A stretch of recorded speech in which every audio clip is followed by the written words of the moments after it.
Coucou, j'espère que tu vas bien. Écoute, j'aimerais aller avec toi cette semaine dans le pratico-pratique. À plusieurs reprises, à travers différents articles, à travers des vidéos, je t'ai dit l'importance de prier et surtout de prier sur la base de la parole de Dieu. Si tu es frustré de ne pas être en paix, de ne pas voir l'exaucement de tes prières, c'est que quelque part, tu as dû manquer un virage. Ou deux. On va repartir du début. Dieu n'est pas un menteur. Ce n'est pas un beau parleur et sa parole, la Bible, est la vérité. On doit être très clair sur ces deux derniers points puisque c'est la base même de ta foi.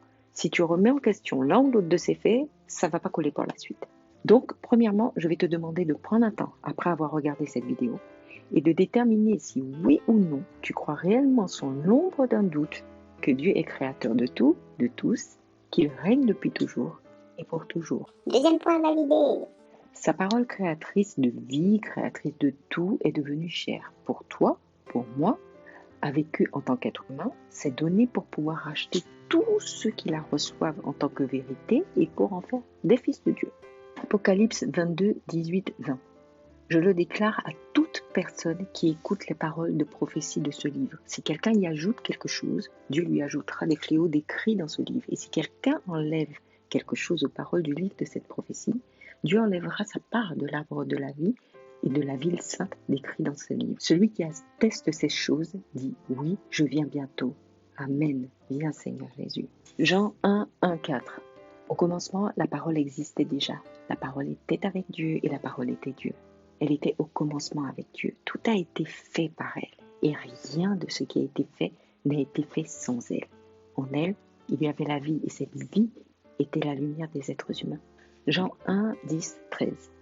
Elle était dans le monde et le monde a été fait par elle. Pourtant, le monde ne l'a pas reconnue. Elle est venue chez les siens et les siens ne l'ont pas accueillie. Mais à tous ceux qui l'ont acceptée, à ceux qui croient en son nom, elle a donné le droit de devenir enfants de Dieu, puisqu'ils sont nés non du fait de la nature, ni par une volonté humaine, ni par la volonté d'un mari, mais qu'ils sont nés de Dieu. Mon ami, si un de ces deux points te chiffonne, c'est que tes fondements sont soit ébranlés, soit n'ont pas été correctement bâtis. Mais il faut que tu décides que ça s'arrête aujourd'hui. Pourquoi ? La parole de Dieu n'est pas à accepter en partie, car quand tu épouses quelqu'un, tu n'épouses pas une partie de cette personne, mais la personne tout entière. Le rapport. Donner ta vie à Jésus, c'est le reconnaître comme unique moyen d'être réconcilié à Dieu, l'unique voie qui te ramène à ton Père Céleste. C'est faire de lui ton Seigneur et ton Sauveur, et c'est comprendre que tu fais désormais partie d'un corps, l'Église, qui est sa fiancée. Tu as un lien descriptif pour faire ce pas si tu ne l'as jamais fait. Quand tu donnes ta vie à Jésus, tu déclares devant le monde naturel et le monde spirituel que tu fais partie de son épouse, l'Église, qu'il est donc ton époux. Il t'a racheté par son sang à la mort et est devenu ton époux, oui, mais également Seigneur, Maître et Sauveur. Le sang parfait de Dieu lui-même. C'était le prix de la dette pour le rachat de l'Église, donc de ton rachat et du mien.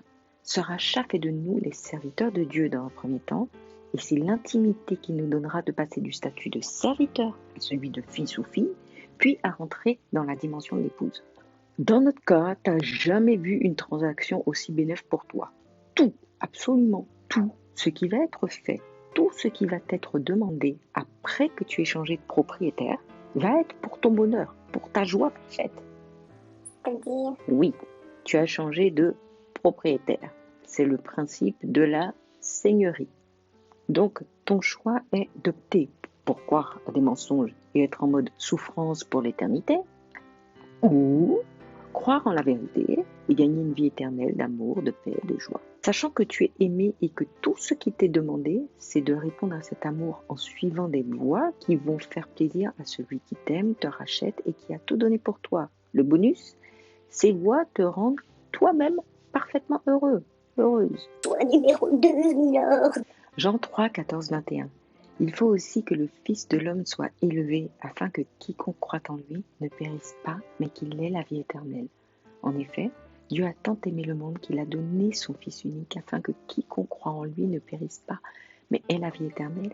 Dieu, en effet, n'a pas envoyé son Fils dans le monde pour juger le monde, mais pour que le monde soit sauvé par lui. Celui qui croit en lui n'est pas jugé, mais celui qui ne croit pas est déjà jugé, parce qu'il n'a pas cru au nom du Fils unique de Dieu.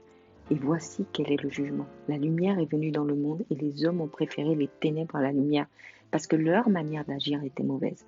En effet, toute personne qui fait le mal déteste la lumière, et elle ne vient pas à la lumière pour éviter que ses actes soient dévoilés. Mais celui qui agit conformément à la vérité vient à la lumière, afin qu'il soit évident que ce qu'il fait, ou ce qu'il a fait, il l'a fait en Dieu. Donc, par amour pour Dieu, pour répondre à l'amour de Jésus, toi et moi allons chercher à marcher dans ses voies, conformément à sa parole, pour lui faire plaisir, mais aussi pour notre propre bien. Une fois que tu as compris et reçu cette vérité, tu vas pouvoir passer à l'étape suivante. Je dis une fois que tu as reçu, parce que c'est une décision, au même titre qu'aimer ou pardonner, comme on l'a déjà vu. Repars dans la rubrique M. Je te mets le lien en descriptif. Hébreux 11, 5, 6. C'est à cause de sa foi qu'Enoch a été enlevé pour échapper à la mort. Et on ne l'a plus retrouvé parce que Dieu l'avait enlevé. Avant d'être enlevé, il avait en effet reçu le témoignage qu'il était agréable à Dieu. Or, sans la foi, il est impossible d'être agréable à Dieu. Car il faut que celui qui s'approche de lui croit que Dieu existe et qu'il récompense ceux qui le cherchent. Pour ceux qui l'ignorent, Enoch, c'est le papy de Noé. Oui, le monsieur de l'arche, avec les animaux. La parole te dit qu'Enoch a fait quoi, hein? Il a été enlevé à la mort. Comme toi, tu l'es par Christ, quand tu en fais ton Seigneur et Sauveur. Avant d'être enlevé, il a reçu le témoignage qu'il était agréable à Dieu.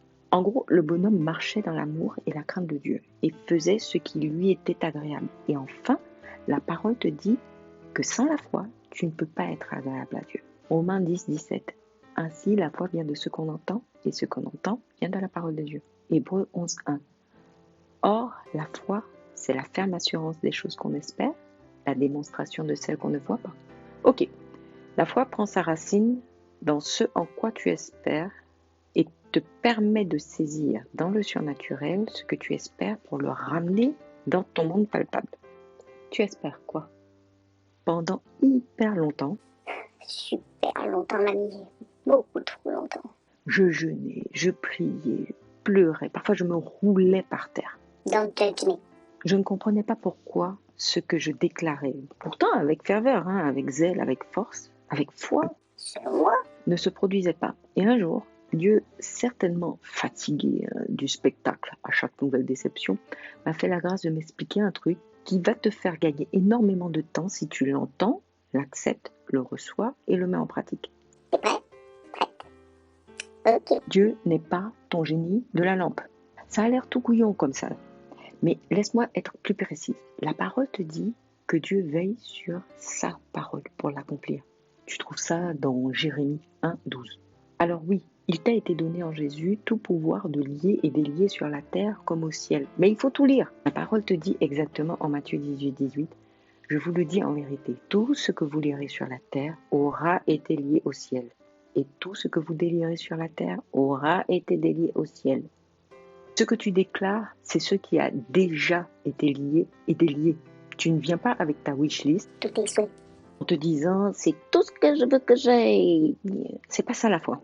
Si je dois te décrire de manière simple l'espérance, donc ce à quoi tu dois t'attendre, je dirais que c'est le script de Dieu. Tout ce qu'il a déjà prévu pour toi et par toi est écrit. C'est dans sa parole, la Bible. S'ajoute à cela des personnalisations qui vont venir à travers des rémas, qui sont des paroles pour ta vie, à toi, basées sur les écrits de la Bible. C'est ça, et pas tes demandes fantaisistes qui doivent être ton espérance. Et ce qui t'est réservé, tu ne pourras le savoir qu'en passant du temps de qualité avec ton Jésus. S'il te plaît, ne rentre pas dans une relation superficielle que tu entretiens juste pour avoir. N'oublie pas, il connaît ton cœur.